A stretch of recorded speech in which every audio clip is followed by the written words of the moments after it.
Your next witness. Yes, sir. State calls Dr. Ross.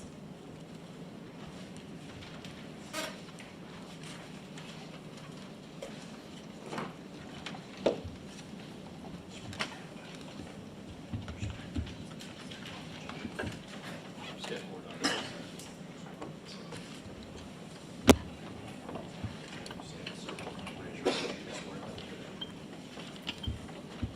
I solemnly swear affirm that the testimony you give today will be the truth, the whole truth, so help you God. I do. That's easy.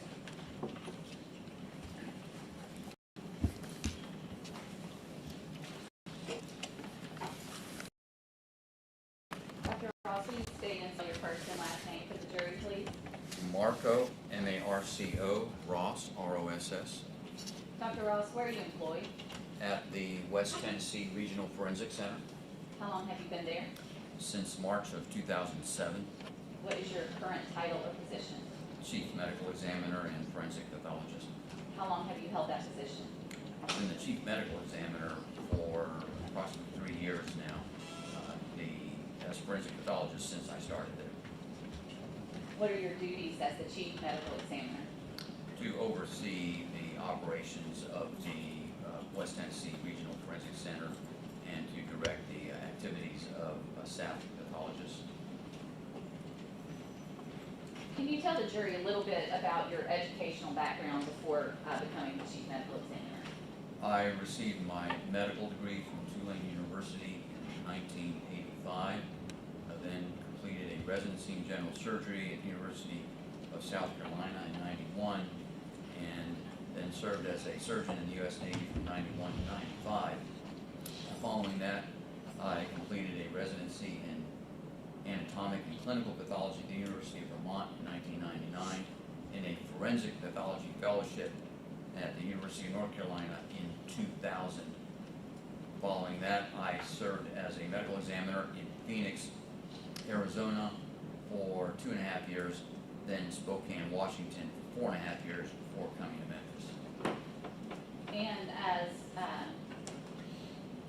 part of your duties, are you a member of any professional societies, or do you have any certifications or licenses along with your position? I'm currently licensed to practice medicine in the state of Tennessee, and I am board certified in anatomic and clinical pathology as well as forensic pathology, and hold memberships in the National Association of Medical Examiners and the American Academy of Forensic Sciences.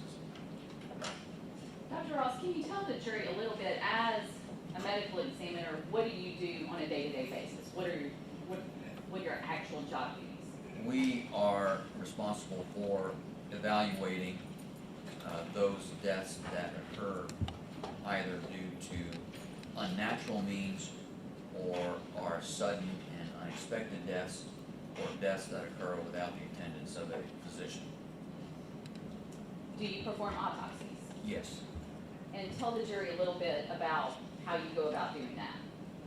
When we perform an autopsy, that is an examination of the body, both the outer surfaces and internal structures of the body. We start by examining the outer surfaces and removing clothing, looking at skin surfaces, looking for evidence of disease and injury. And then we proceed with an internal examination, which means making incisions in the chest, abdomen, and head in order to examine the internal structures, organs, and tissues of the body, also looking for evidence of disease and injury. Dr. Ross, in your career as a forensic pathologist, approximately how many autopsies would you say you have performed? I'm on the order of about 5,000 autopsies at this point in my career. And in the course of your duties as a medical examiner, have you had occasion to testify in court? Yes, I have. Have you testified here in these state courts? Yes, I have. Have you testified in this court in particular? Yes, I have. Have you testified also in federal courts? Yes, I have. Your Honor, at this time, I would tender Dr. Ross as an expert in forensic pathology. Any objection? No objection. No objections, Mr. Smith. Thank you, Judge. Can you tell the jury, you just described what an autopsy is and what you do. When you go about performing an autopsy, do you have occasion sometimes to review additional records? Maybe if the patient transferred to you from a hospital, on occasion, would you look at hospital records? Yes, Would you look at ambulance run reports if that was available? yes. And does that information come to your office, or is that something you have to request additionally? We usually have to request it on occasion if it comes by other means, but usually we actually request it from those sources. And you describe for the jury generally what an autopsy is. When you do that autopsy, do you, when you make your findings, do you also prepare sometimes diagrams that go along with that report? Yes, part of the autopsy includes making notations, usually on diagrams, at the time of autopsy, and those will often get incorporated, at least into the case file, not into the report itself. Do you take photographs during the autopsy as well? Yes, we do. Those photographs often document injuries or the findings that you make. Correct. In each autopsy you perform, is that autopsy given a unique identifying number? Yes, it is. And in the case today, we're interested in autopsy 2300-0074. Are you familiar with that autopsy? Yes, I am. And who was the patient in that autopsy you performed? Tyre Nichols. And in this particular case, did you prepare that full report we've just been discussing? Yes. Do you recall, as we just mentioned in the case of Tyre Nichols, did you have occasion to review additional hospital records? Yes, it is. I want to pass you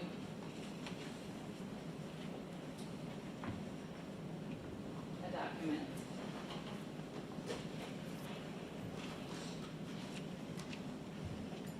And Dr. Ross, if you'll pull it through that and tell me if you recognize what that is.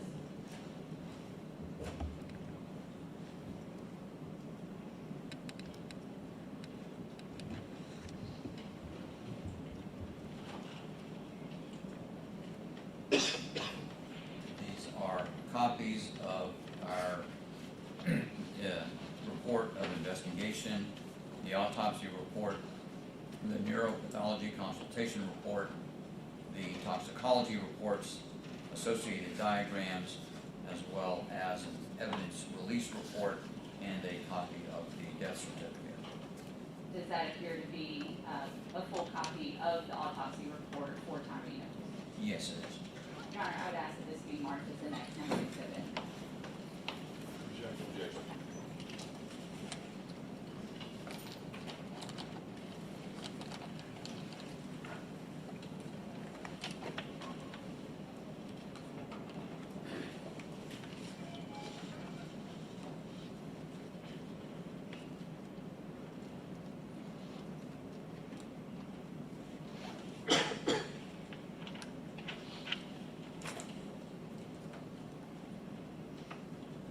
Just getting the time here, Thank you.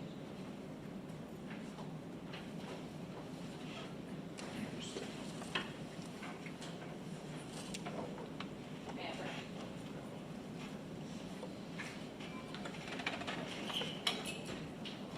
Go ahead and show the medical examiner report as exhibit 23.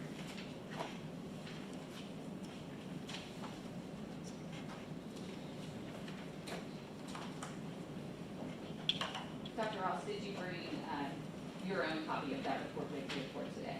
Yes, I did. When was this autopsy performed? It was performed on January 11, 2023. And who performed this autopsy? Myself and Dr. Laura Badwell, who was a fellow in training at the time. I'm going to pass you a photograph.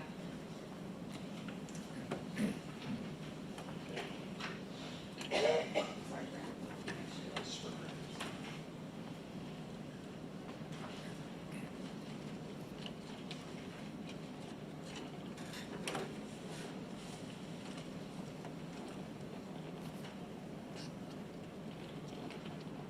Dr. Ross, do you recognize this photograph? Yes, I do. What is pictured here? It's a photograph of the face of the deceased Tyre Nichols taken at the time of autopsy.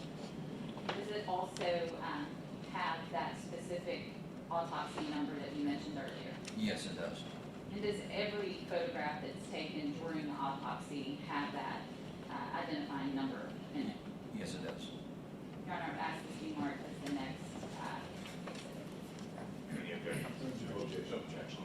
We'll show the photo of Mr. Nichols' face on the autopsy as exhibit 44.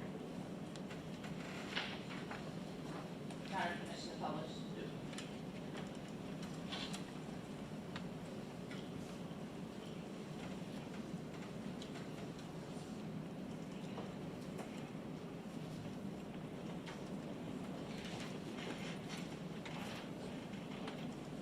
And looking at the screen, Dr. Ross, is that Tyre Nichols as you encountered him on January 11th during the autopsy?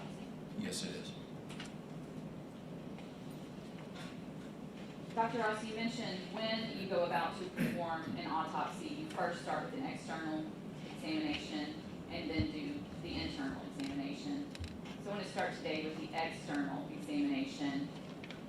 First, and I believe there may be some diagrams in the autopsy that could be helpful in explaining this, but did you do the external examination of Mr. Nichols? Yes. And tell the jury a little bit about how you go about that. We just look over the surfaces of the body. We evaluate for any irregularities or abnormalities on the skin surfaces, make notations of things such as size, color, distribution of any of the abnormal areas. Did you find such abnormal areas in this particular case? Yes, we did. And did you document those? Yes, we did. And did you diagram them, Yes, photograph them? yes. I want to draw your attention to one of those diagrams within the autopsy. I believe there are several diagrams, but the one in particular that's labeled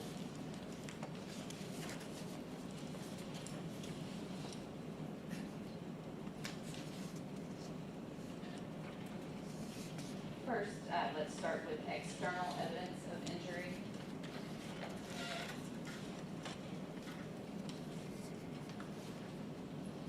Yes.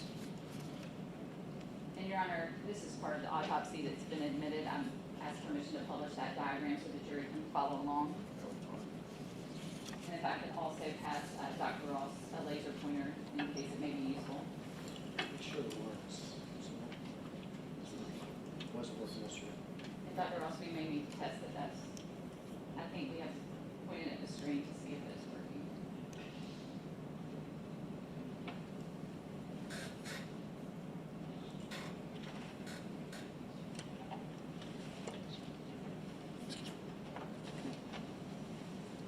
Dr. Ross, if I may have it back, you can maybe.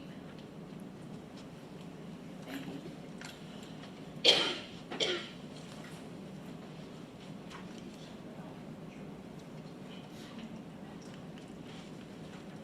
That was working yesterday. And then so have it on this second, We have a large circle, but not a red dot. at least how you do it.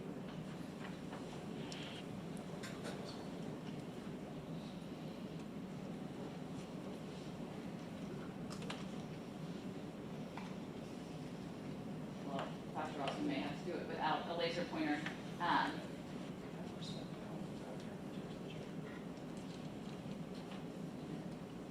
If you will, Dr. Ross,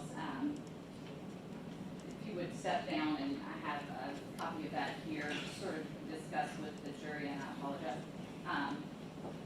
the types of injuries we see here, and they can also see on the diagram behind me. What we documented on this diagram are the locations of abrasions, otherwise, or scrape marks on the body. Those are labeled with the letter A. And then we also noted the locations of contusions, also known as bruises, labeled with the letter C for contusion. So on this diagram, you can see several letters, A and C, referring to abrasions and contusions. There are abrasions on the right side of the face, on the top of the left and right shoulder, over the central chest region. There are also abrasions on the knees and on the fingers of the left hand, and there are, right hand, and then there are also on the elbows. And then there are areas of bruising on the right upper arm, the right forearm, the right hip and abdomen region, and also on the left lower leg and on the left side of the neck.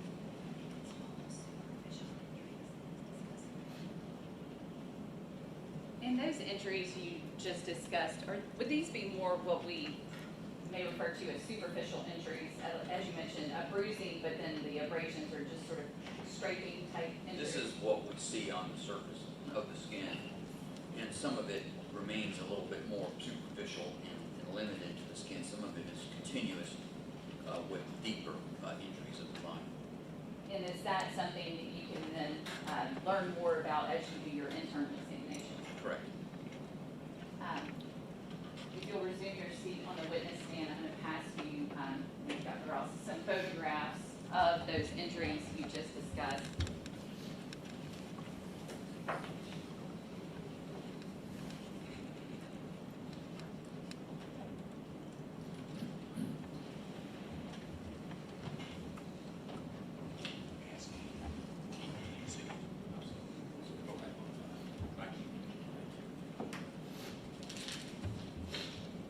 Your Honor, if I may pass all of these and then we'll admit it collectively, if it may just be easier. Dr. Ross, the first photograph, can you tell me what you see there? This is a photograph of the right side of the face, showing an area of scrape mark and a little bit of bruising on the right temple region of the face. Thank you. Can you describe the next photograph? The next one is a photograph showing the lips been lifted up so that we can see that there is a broken tooth. The right medial or middle incisor has been broken. The next photograph shows an abrasion on the left elbow. The next photograph shows abrasions on the right knee. The next photograph also shows abrasions to the right knee, just a little bit more, not as close up as the previous photograph. The next photograph shows an abrasion on the left knee. And the next photograph shows abrasions on the some of the knuckles of the right hand. And the next photograph shows abrasions on the top of the right shoulder. And the next photograph shows an abrasion on the left shoulder. And the photographs that you just looked at, are those photographs consistent with the injuries you just discussed in the diagram? Yes, they are. Your Honor, I would ask that these photographs be marked as the next collective exhibit. No, I only asked if you give them the nine, but I think it's the nine sequential numbers, the way he read it, just for the sake of the record. 1 through 9. I don't mind it being as a cumulative exhibit, but it should be. There's not a solution. Well, if there is going to be a cumulative exhibit, there's not going to be a sub number for each of these. It will just be one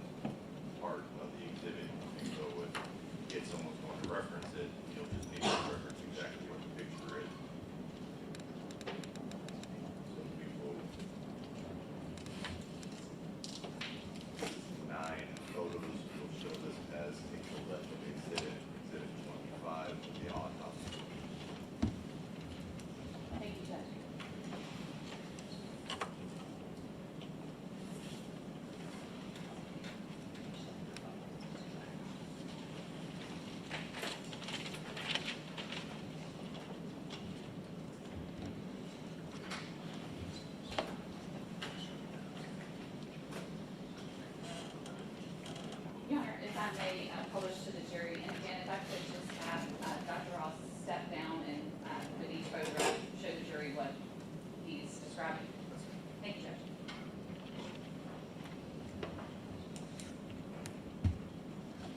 This is a photograph of the right side of the face. You can see the eye is over here, and the ear is back here, right around here. And then right here next to the right eye on the right temple, there's this sort of darker area here, and then you see kind of a reddish, pinkish area down there. That represents an abrasion or a scrape mark on the right temple region. Some of it is just darker because it's healing or beginning to heal and scab over in some areas. There may be some associated bleeding underneath those tissues as well.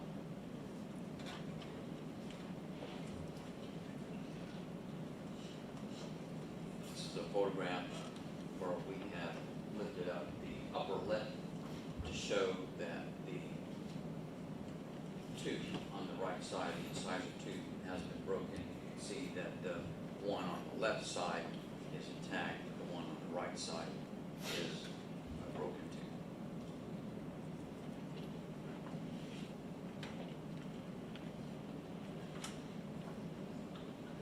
It's a photograph showing the left elbow. Right, and there is an abrasion or a scrape mark on the left elbow. That reddish pinkish lesion is a scrape mark.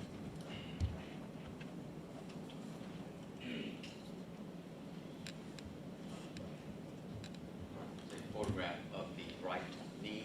And you see several of those pinkish reddish scrape marks around the right knee.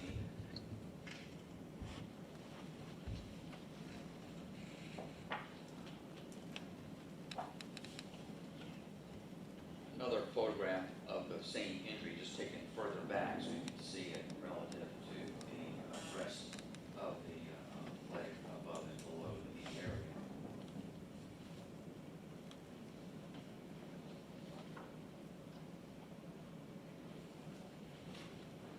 And on this one, you can see another abrasion, that pinkish area on the left knee.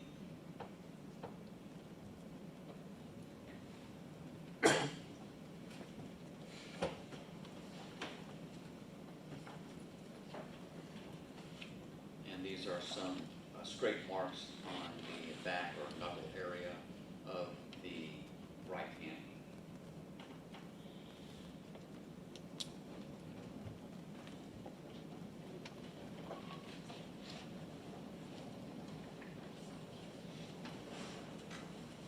And this is a photograph of the top of the right shoulder, showing those kind of reddish brownish areas are additional abrasions or scrape marks on top of the right shoulder.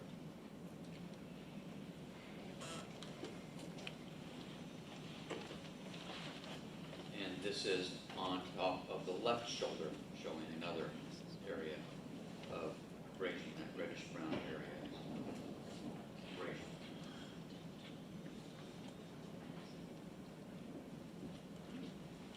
Thank you, Dr. Ross.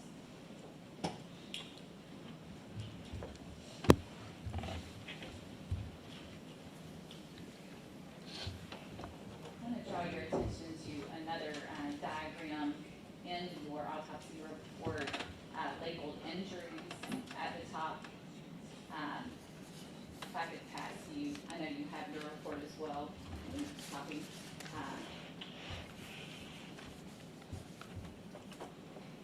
As opposed to the one that we just discussed, does this one have more detail about injuries?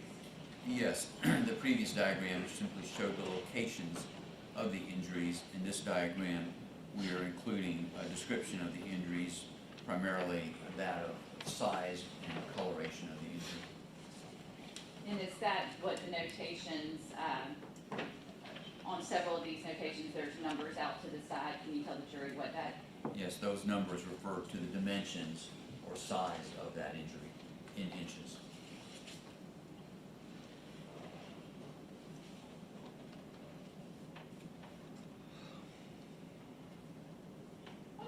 ask you about one thing in the autopsy report.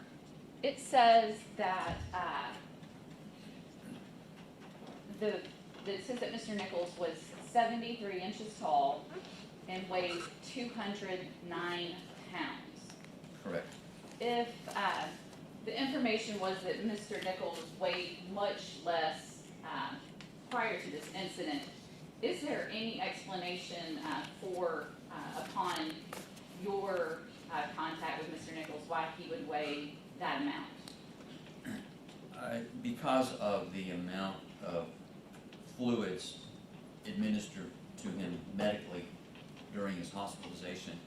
The hospitalization records in most hospitalized cases, they keep a fairly accurate recording of the amount of fluids given to the body, primarily as either fluids ingested, dietary fluids, it also includes intravenous fluids, IV fluids, blood products. And in this case with Mr. Nichols, basically it's all primarily intravascular fluids. I believe some blood products are also administered, but primarily intravenous fluids of some variety. And then they also measure output. And in this case, it's primarily urine, the amount of urine that occurred. And during his stay in the hospital, as I recall, the records showed that he had received approximately 25 and a half liters of fluid, but had only put out about 4 liters of fluid. So he's got an excess of 20 and a half liters of fluid in his body. So that's how much more fluid is retained by his body that was not excreted by the body. And that amount comes out to about 5.7 gallons, if I remember right. And in terms of weight, that amount of, if that is 5.7 gallons of water, is about 40 pounds. So it can explain why he has so much additional weight, because of all the fluid that he was administered but retained. And the reason he retained all that fluid is because he had a very low urine output during his hospitalization. Thank you for that explanation. We discussed some of his external injuries.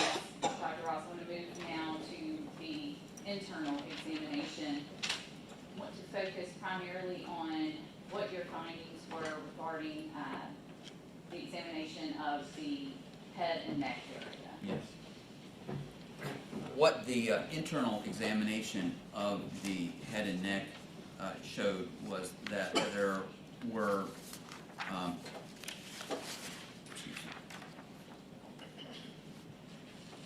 there were some injuries of the what we call subscapular and subgaleal tissues.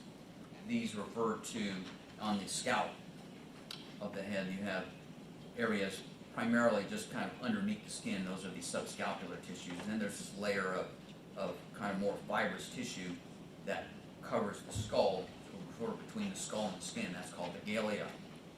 And there was blood both underneath that galea layer as well as in the subscapular tissues. And we noted that in the left back of the head, the left occipital region, the left frontal or the left front part of the head, and also in the very extensive area of hemorrhage on the scalp tissues on the right side of the head. In addition to that, there was a muscle on each side of the head called the temporal muscle, and there was a hemorrhage within that muscle on the right side of the head. We then proceeded with an internal examination of the head, and looking at the brain, saw that there were areas of some contusion or bruising on the brain surfaces towards the front, sort of the left side, what we call the left temporal cortex, and then when we did examinations by making sections in the brain, we could see that there were injuries and hemorrhages inside the brain tissue, the most significant of which was a large area of tearing of the brain tissue on the left side of the brain that extended from near the surface of the brain on the outer left side and towards the front, and extending into the deeper structures of the brain on the left side. And a a lot of hemorrhage associated with this actual tearing of the tissue. We also noted a smaller area of tearing on the right outer part of the brain as well, also with hemorrhage in that lesion. Then, as part of the examination of this, we also microscopically looked at the brain tissue and could see that in addition to these areas of hemorrhage that were occurring relating to the contusions or bruising on the surface of the brain, as well as the tearing of tissues on the more internal parts of the brain, we could see what is known as axonal injury. The axons are parts of the brain cells. The brain cells themselves or nerve cells are composed of a body of the cell, the main part of the cell being located in the brain, but then there are axons, which are these long processes that extend from the main part of the cell of a nerve and connect with other cells, other nerves, and down even into the spinal cord. So these axons are important for sending information from the main body of a nerve cell so that I can send an electrical signal or impulse to other nerve cells in other parts of the body. When there are injuries to those cells, you can disrupt those axons, and there are special stains we can use to look at those axons, and that is called axonal injury. And he had evidence of axonal injury in multiple areas of his brain. And based upon the distribution of those axonal injuries, we can determine if it's primarily because of traumatic disruption of those axons, or sometimes those axons can be disrupted by a lack of blood flow to those areas, and that's called more of a vascular type of axonal injury, or it has a vascular pattern. Because of lack of blood flow, you can also get some injury to the axons, but that has a different pattern. And then sometimes you just can't tell, and it's what's called an indeterminate. There were some areas of indeterminate pattern, but there were multiple areas of clear traumatic pattern of axonal injury, indicating that these axons had been disrupted because of the shear effect of traumatic forces being applied to the brain. You talked about the axonal injuries.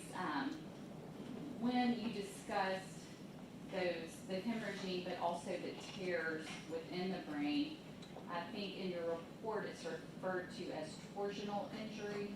It's a type of torsional injury. It's evidence of a torsional injury, which would mean to indicate that the brain itself is not entirely fixed within the head.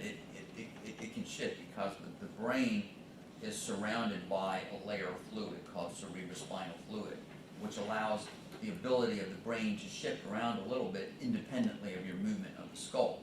But if your skull or head is forced to move in a manner very rapidly, the brain may have difficulty sort of catching up with that. And when it does, you get different forces that twist on that brain, and that actually tears on the brain tissue. And that's what's called torsional injury. In your experience, Dr. Ross, when have you most commonly seen these types of torsional injuries where you have the twisting and the tearing of the brain within the skull? Most commonly, in my experience, I've usually seen those kinds of injuries, like car accidents, for example, or people falling off of a height of some sort. Can you explain to the jury why that would happen in a car accident? Again, it's the power of the forces that's involved with the impact on the head, and a lot would have to do with the positioning of the head and where the motor vehicle might impact, and how restrained an individual is, and whether or not the head itself may impact or not with other parts of the vehicle or independently because of the forces of a motor vehicle. After you completed the initial autopsy portion, and I mean the actual examination of external and internal organs of Mr. Nichols as you described, was there some additional work that had to be done to make these determinations of the brain injuries? Well, I mean, when we looked at the brain ourselves, we did also consult with a neuropathologist, Dr. Walker, in New York, and she looked over our case as well, looked at all of the photographs that we took of the case, as well as we sent her all of the microscopic slides that we had performed on this case, we sent to her for her interpretation.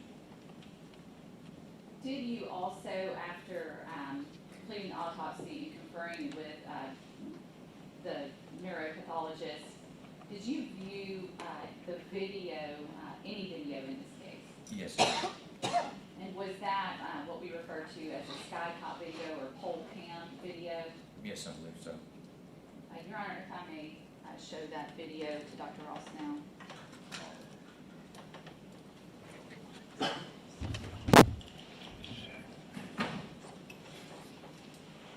Dr. Ross, it takes a minute for the camera to get there, but.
Dr. Ross, is that video part of what you reviewed in preparing the autopsy in this case?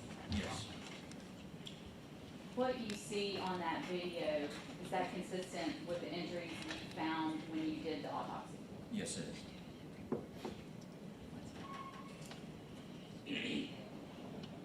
I want to talk a little bit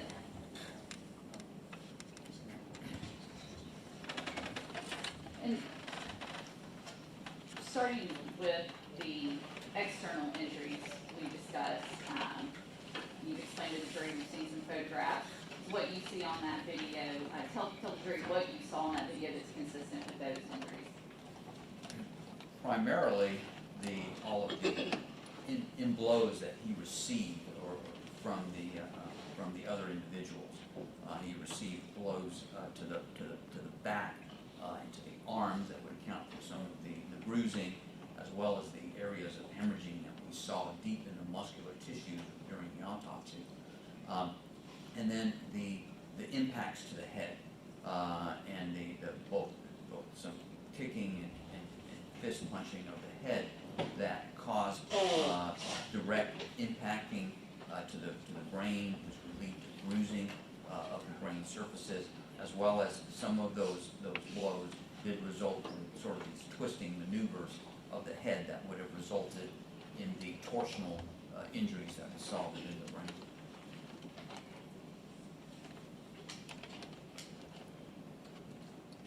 Explain for the jury a little bit, we see that video, and I don't know in your review if you stopped there, or did you watch the entire video, or more than we just saw? I think I watched the point up to where emergency medical services arrived on the scene. And if the video shows Mr. Nichols, well, let me start with this, Dr. Ross. What is the sort of chain of events, so to speak? You talked about these brain injuries as well as the injuries on his body from this trauma. What starts to happen physiologically within Mr. Nichols' body after he sustains these blows? Due to the injuries to the brain that were sustained, the brain itself responds by beginning to swell. Swelling is a normal tissue response to injury. Example, you bump yourself and you get a bruise really hard, and that area of skin and tissue around it can swell some. Well, the brain itself swells. The problem with the brain swelling is that it's swelling inside the skull, which itself cannot expand. So when the brain tissue swells inside the skull, there's increased blood pressure, increased pressure in the tissues of the brain. And what happens because of that increased tissue pressure inside the brain, it can affect the blood flow in the brain. And it can actually, that pressure itself can sort of squeeze down on some of the blood vessels. And so you can actually get a loss of blood supply to certain areas of the brain. And the areas of the brain that can be affected by this include areas of the brain that can affect and control heart rate and breathing.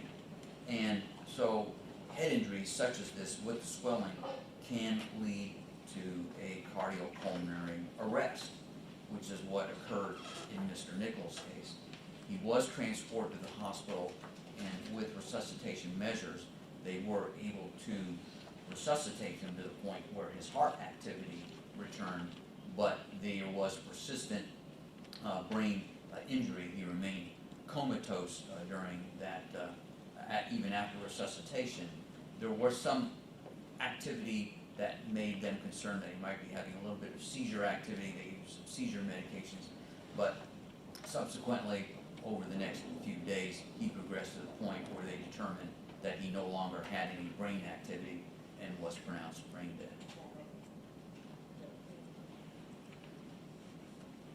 Typically, as part of an autopsy, is toxicology a part of that?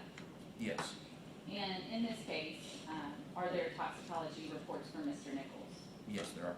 Are there more than one? Yes, there is.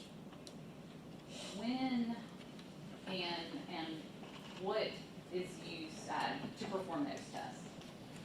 We collect samples of fluids, primarily urine if it's available, blood, and even vitreous fluid, which is a type of fluid from the eye, and we will send those to an outside laboratory for analysis. In addition, in a case such as this, or anybody who's been in the hospital, we try to also collect some samples near or around the time of hospital admission, also for testing if needed. Well, and I should have started with this, Dr. Ross. When we say toxicology, tell the jury what that means. Toxicology testing involves the laboratory testing blood, fluid, and tissue samples for the presence of drugs, poisons, and other substances in the body. what, if any, substances did Mr. Nichols test positive for? The toxicology results revealed that there was ethanol that was detected, or alcohol, also caffeine, and nicotine, naloxone, also known as Narcan, which had been administered by EMS, lorazepam, which is a benzodiazepine Valium type drug, and levetiracetam, which is an anti-seizure drug. Both of those drugs were administered in the hospital because of concerns about possible seizure activity as a result of the brain injury. The testing also revealed the presence of cannabinoids or marijuana products, to include delta-9 carboxy THC, which is a breakdown product, and also delta-9 THC, which is the active ingredient of marijuana. Thank you, Dr. Ross. I want to go now to what were specifically, we've talked about a lot of these, but per the autopsy report, what specifically were the pathological diagnoses in this case for Mr. Nichols? The pathological diagnoses included blunt force injuries of the head and neck, which in that category included multiple cortical contusions, that is, contusions or bruising on the surface of the brain, as well as rotational or torsional injury of the brain manifested by the hemorrhagic tears and the axonal injury of the brain. Also cerebral edema or swelling of the brain, and acute hypoxic ischemic changes of the brain, meaning the lack of oxygenation of certain areas of the brain due to swelling of the brain. That's what hypoxic ischemic refers to. The subscapular and subgaleal hemorrhages of the scalp, and abrasions and contusions on the face and scalp. In addition, there were blunt force injuries of the torso of the body, which included abrasions and contusions, as previously discussed, and some intramuscular hemorrhages of the chest and the back. There were also blunt force injuries of the extremities, again with multiple abrasions and contusions, and areas of diffuse intramuscular hemorrhages of the extremities. There was also the typical sequelae that we see after an individual who has had a cardiac arrest and then is resuscitated, depending upon how long there has been a loss of blood flow to certain organs and structures. You can see the result of some type of organ damage from that. And in this case, there was hepatic necrosis, meaning within the liver there were areas of necrosis or damage to the liver tissue that had resulted from a lack of blood flow during to the liver during the cardiac arrest. In addition, there was pulmonary edema or excess fluid in the lungs, which can have multiple causes, including a resuscitation phenomenon after cardiac arrest. I'm going to pause you there and take your attention back to an omitted question regarding the toxicology. You mentioned a number of substances, some of them the jury obviously familiar with, caffeine, nicotine, alcohol. What was Mr. Nichols' alcohol level? The alcohol level that we measured in a blood sample collected shortly after admission was 49 milligrams per deciliter, which is a .049 on the breathalyzer scale. 0.049. When was that sample taken? That was a sample that was collected at 11 p.m. on the evening of January 7th. The subsequent toxicology results, did they show any alcohol? There was actually the first sample that we had requested to be tested, which was actually a sample that was collected later, a few hours later, showed no alcohol in the blood. And that's to be expected. After a certain time period, the alcohol does degrade or metabolize away. The THC that is positive on that toxicology report, what were the levels of that? The level of the delta 9 or active ingredient of THC is 3.5 nanograms per milliliter, and the delta 9 carboxy THC, which is a breakdown product or an inactive metabolite of marijuana, was 47 nanograms per milliliter. And can you make any determinations, or what does that tell you? Well, those are the kinds of levels that one might see with typical recreational use of marijuana in terms of its effects.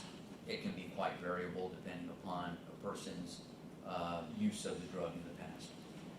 I want to draw your attention back to the pathological diagnoses and talking about sort of that chain of events that you mentioned earlier that would be happening in Mr. Nichols' body after he received the injuries we saw in that video. And you mentioned that he did have a cardiac arrest on the scene. How quickly do all of those, that chain of events start happening after injuries of this nature?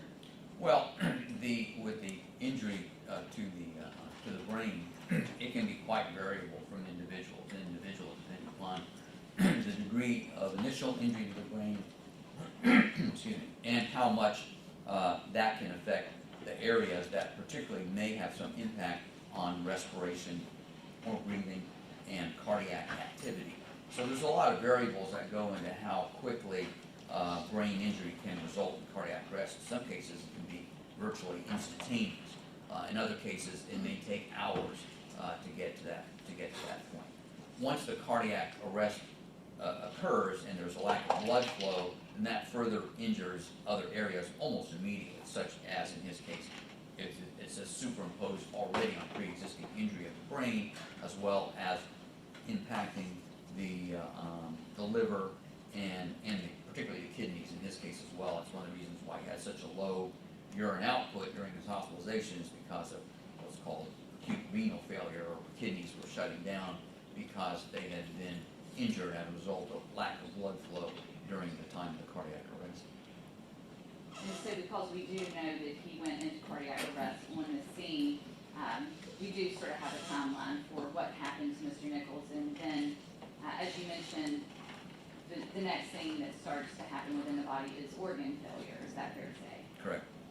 What effect, if any, you've described how those brain injuries begin to cause that chain of events. What effect, if any, do these other injuries, the blunt force injuries on the torso, or the blunt force injuries on his extremities, what impact, if any, do those injuries have on what's going on? Well, there are two impacts. Number one, there's hemorrhage into those tissues, so it's basically an effective loss of blood volume from what would normally be circulating and providing adequate oxygenation to his other tissues. In addition to that, when there's injury to muscular tissues, you get breakdown of that muscle tissue. It's called rhabdomyolysis, which releases a number of factors from the muscular tissues into the bloodstream. And those eventually get filtered out by the kidney, and that can be another factor that also contributes to kidney shutdown or renal failure when these substances that are kind of leaked out of the muscular tissues get into the kidney.